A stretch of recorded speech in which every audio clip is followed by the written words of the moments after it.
Hello guys, আসসালামু আলাইকুম, good evening. So আজকে লাইভ খেলা দেখার জন্য আর্জেন্টিনার আমরা এসে পড়লাম মসজিদ জামিতে। আর এখানে একটা তারের মানে ইন্ডিয়ানদের চা অনেক পছন্দ।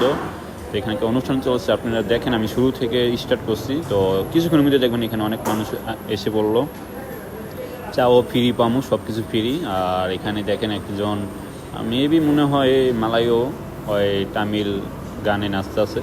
আর দেখেন এখানে অ্যাকচুয়ালি এগুলো হচ্ছে মানুষকে মানে কি বলে হ্যাপি আনন্দ লাগার জন্য দেন কি ডান্স দেয়, ঠিক আছে। সো আমাদের থেকে আবার আরেকজন আমার পিছনে এসে বললো। সো দেখেন কীভাবে লাপালাপি, এগুলোর ভিতরে কিন্তু চা আছে, মালয়েশিয়াতে থিয়েটারে বলে। দেখেন এটা যেটা অনেকগুলো দুই একটা খেলা দেখাইবে এরকম, মানে আগ্রহ যেমন থাকবেন। তারপর চা ফ্রি দিবে ওয়ান টাইম গ্যারেজ দিয়ে, পরে চা ফ্রি খেলে তারপর মনে করেন আবার যদি আপনাদের যখন খেলা দেখার অবস্থায় যদি খিদা লাগে তো এখান থেকে আপনারা খাবার খাইতে পারবেন। কিন্তু অ্যাকচুয়ালি কাস্টমার জমায়া খাবার বিক্রি করার একটা পরিস্থিতি, ঠিক আছে। এটা একটা ম্যাজিক দেখেন এই দেশে। এটা কিন্তু অনেক টেঙ্কিং খাটায়া করতে হয়, তো এটা কিন্তু সবাই পারবে না দেন চায়। এটা কিন্তু অনেক রিস্কের ব্যাপার, ঠিক আছে। একটু 19-20 কিন্তু করে দিতে পারে। ওকে, ধন্যবাদ।